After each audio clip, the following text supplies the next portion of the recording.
isn't. Because of the, so sorry, I was just right outside. No,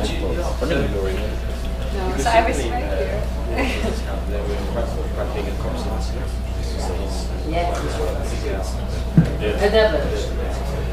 Okay, yeah, we're just talking like a 2-minute talk. Yeah. So where are your areas around All of the ideas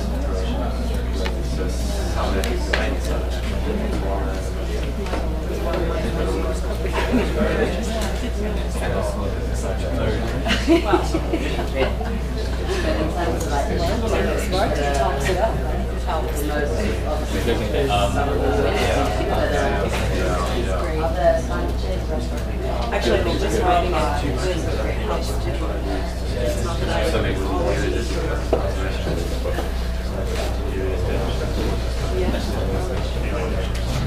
what was the question? Actually, yeah, I saw something.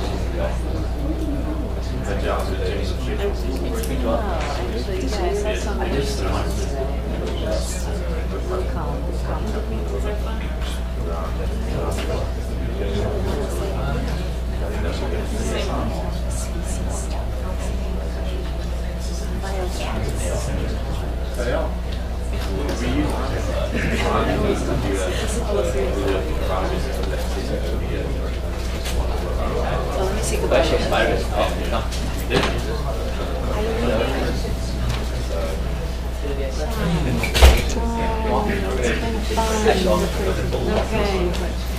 It's been fun. Okay.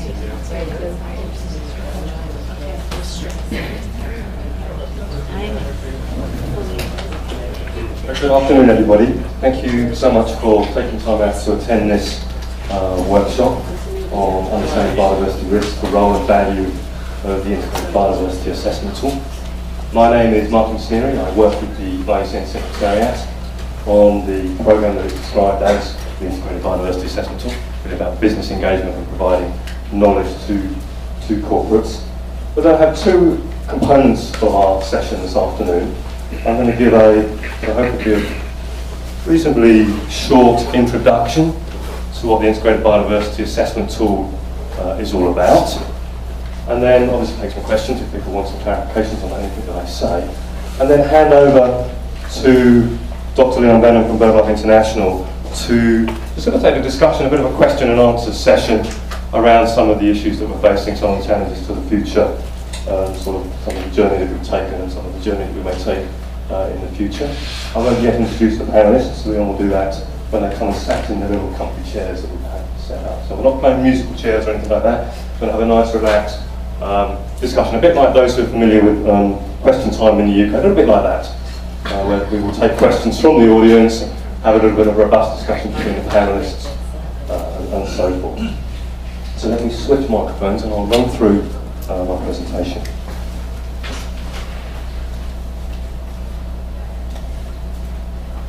So for those of you who were able to attend the session last night in the Business Pavilion, I gave a bit of a romp through biodiversity risk and reasons why it's of importance to industry, ranging from reputational risk, the importance of understanding biodiversity in the context of various standards, ISO 14000 and so forth. And all of this really does resonate across why biodiversity is an important component of corporate decision making.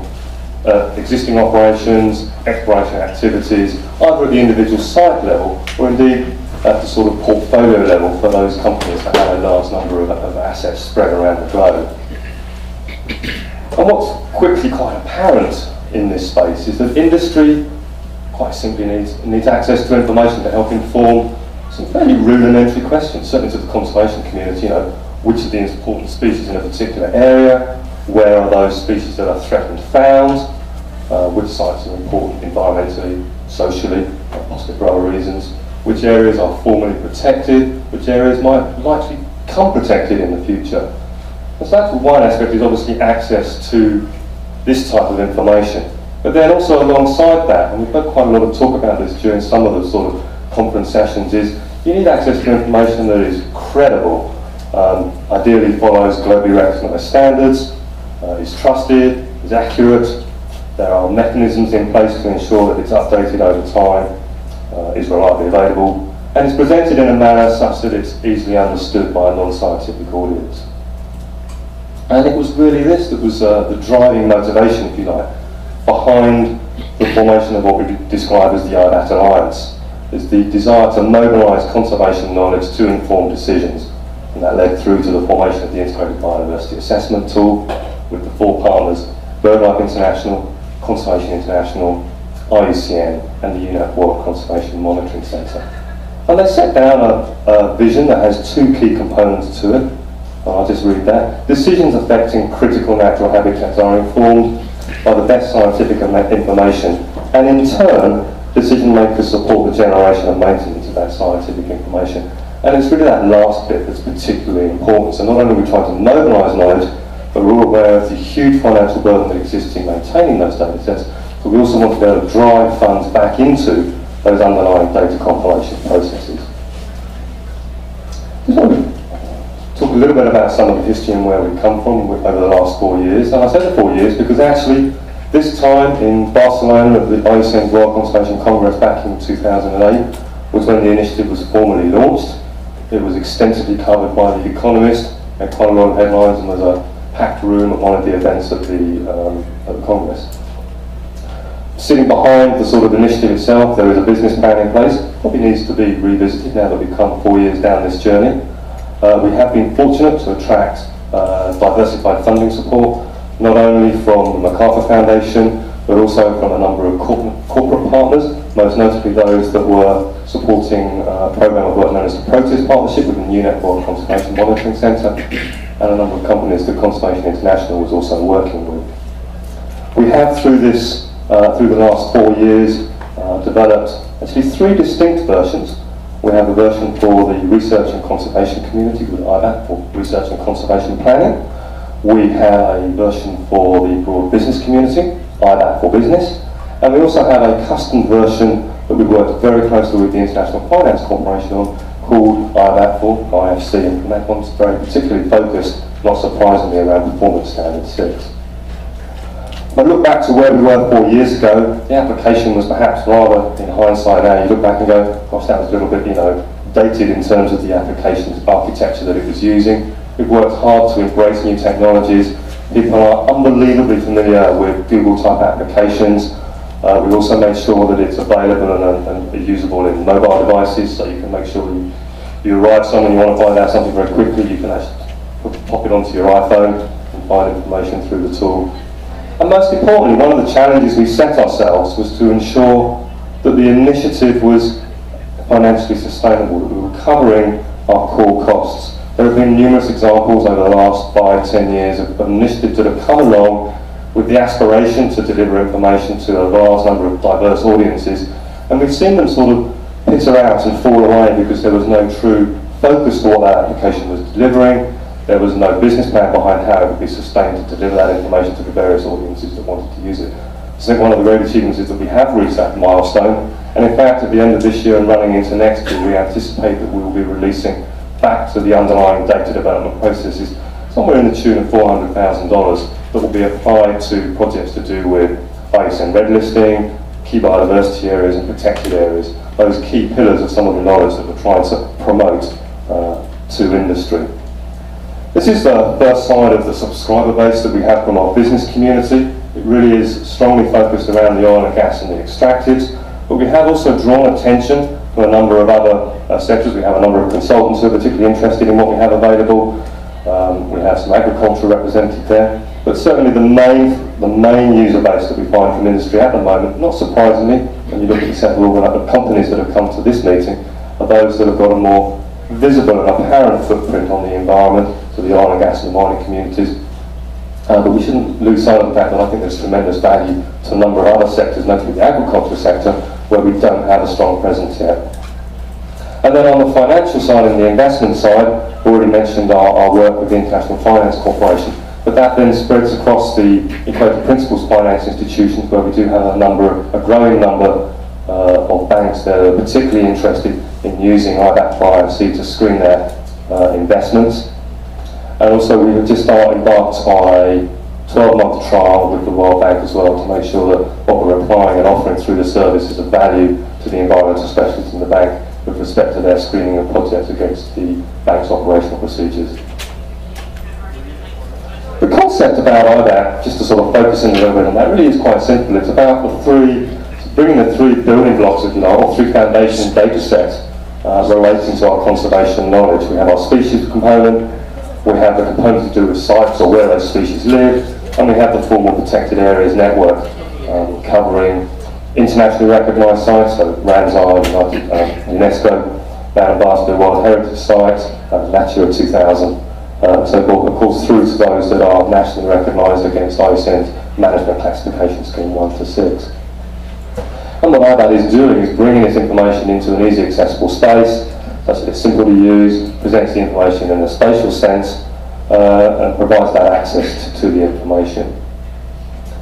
So on the next handful of slides, just give you a little flavour of the types of facilities that we make available, types of features. Obviously it's a web-based application, it is a password protected system, because there can be sensitive information lurking in here.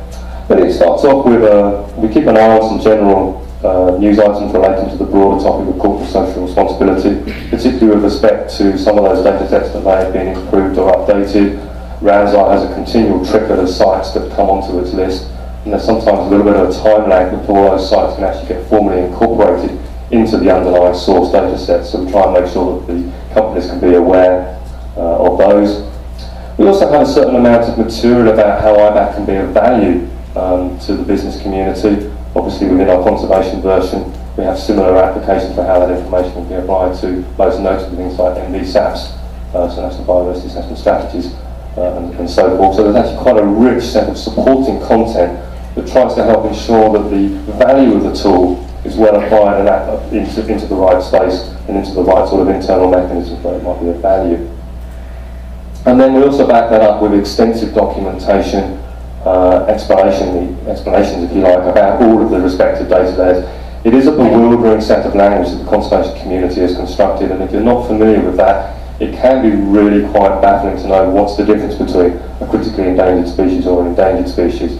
What is a threatened species? What's a least concerned species? Is that something that we should be concerned about? And so forth. And so we do try to bring together not only some initial guidance on that, but then of course throughout the application, guide users to much more in-depth information hosted on the sort of external websites. But the heart of the application is actually the mapping side. This is where people normally sort of converge on quite quickly. It's where you can bring the data to life and see where, see what the landscape looks like with respect to the different data layers. So you'll notice this is a very simple Google Maps view, but we've then compiled into this space a number of the conservation data sets that we're interested in. So our legally protected areas down the right hand side, the internationally recognised areas, our priority sites for biodiversity, species grid, and then some broader landscape level layers that some people do find useful to know whether, for example, they are located within a hotspot and so forth. But the rubber sort of hits the road, if you will. When you start to look down at site level, you can obviously interact with the map, you can upload you can position put your site on the map. And once you've sort of placed your marker onto the map itself, you can then start to explore. So this is obviously, for those who haven't picked up already, this is the conference centre that I just slapped on the map. You can start to have a look at where the formal network of protected areas are with respect to your current operation or asset, and to look at the international areas, so the card code, of course. You can obviously query what those layers are, what those individual features are, and from that point you can then start to learn more about each of those individual features on the landscape. So for a key biodiversity area, for example, you can get to what are the trigger species for this site, why is this site as being selected important, and then of course that then gives you a quick hit list of the species that may be important to be embedded as part of your environmental impact assessment, or more of course, which should be featured in any management plan that you may be looking to establish at that site. And then for the protected areas, of course, we would look to come through to the source that we use for the protected areas information, which is the World Database on Protected Areas managed by UNEP World Conservation Monitoring Centre and the World Commission on Protected Areas. We We also, as I said, in addition to the site information that we offer, we have taken the range maps from the ISN Red List for the globally threatened species, so those that are classified as critically endangered and vulnerable, together with those that are classified as near threatened. Stack these all on top of each other, and then gridded that information so that you could place a pin anywhere on the map and get an indication of, given suitable habitat, and there is of course a caveat here, because it is given suitable habitat, those species that could be found within that grid cell. And then from there, of course, you can explore ever deeper, depending on what you need to get to and what level of information you might need. You could see the individual lists of those species, or of course you could then go through all the way to the ISN Red List and actually look in more detail at the characteristics of that species, what status it has, what the threats may be, what management actions may be in place, and indeed what conservation opportunities may be being looked at and being wanted to be implemented for those species. We also provide the option to just simply turn some buffers on, so you can get an indication of distance from your site or your location on the map to features on the broader landscape. And then we use that in the generation of what we term a habitat status report. It really just does go through each of those data layers and packages that up into a simple report that you can then download as a PDF, email to colleagues. And that tells you what's within 1 kilometre, what's within 10 kilometres, and what's within 50 kilometres. And then it also includes a list of all those species that are found within the grid cell that your location is within, and includes explanations of all the terms that are included in that report as well. You can look at individual sites, but also you may want to look at a portfolio of sites so you can see this information at the sort of like global perspective, especially if you're sitting in a CSR team, a corporate social responsibility team that has responsibility for looking at risk across the set of sites of the organisation. And so that was a quick run through the sort of main features of what IBAT delivers, how we think it's of value and how it's being used by companies. It really is about the access to credible, trusted and up-to-date key data. The question I'm often asked is, how often are those data sets being updated, how often they are changing and so forth. So when we look at the species component that we draw from the ISN Red List, at the moment is essentially an annual update process that goes ahead. Certain species receive attention during a 12-month cycle, and then ISN tends to do an annual publication around what's changed and what new species groups have come on. On the protected areas, we actually update the information in here on a quarterly basis.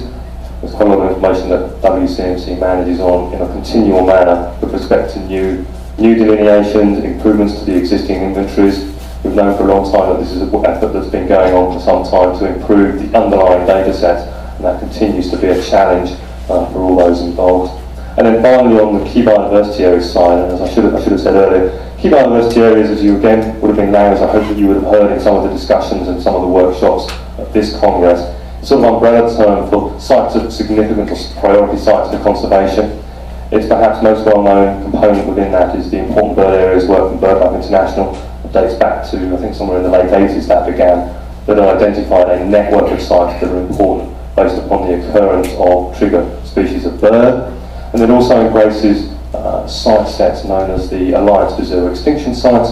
Those are particularly special subset of key biodiversity areas where there is the one last remaining population of a critically endangered or endangered species. Basically what that means in layman terms is if there is a significant impact at that place that would affect the survival of that species, then you probably almost certainly get a species extinction. So they're a particular subset that we give special attention to. And really what IBAT is trying to do, especially with the business community, is to enable you to proactively manage and minimise your environmental risks by making you aware of the features that you should be concerned about, whether it's formal protected areas that may have implications for your compliance, whether it's the presence of particular species that should be already documented in an environmental assessment you have, that may want to feature in a biodiversity management plan. And we certainly stress that it's not the only element that you should look at. It's very much a first step. It exposes some of the more, if you like, global data sets, but it isn't a supplement, isn't a replacement for doing further work on the ground once you've already established that, okay, this is somewhere where we are going into. We now understand the risks that are present with respect to our proximity to these features. Let's go in, as we do our environmental impact assessment and we start to look in more detail, then you would bring in other groups, other information to supplement that. And I also hope that obviously that it would help read those last 3 points there, help you achieve sustainability goals, fulfill your CSR commitments, and just inform critical decisions around your operations and your asset holdings. So that was all I wanted to say by way of an introduction to what IBAT is all about. A strong focus on the business side. I don't want to forget that we do have, as I said, 2 other versions. We do have the conservation version that is out there that exposes the same information to the conservation community, and we do have that special version that we've worked on for the finance community for IFC. With that, I shall pause. I will invite 1 or 2 questions now, but I don't want to hold us back too long from getting to the discussion part. But if there's anything that I covered there that people would like clarification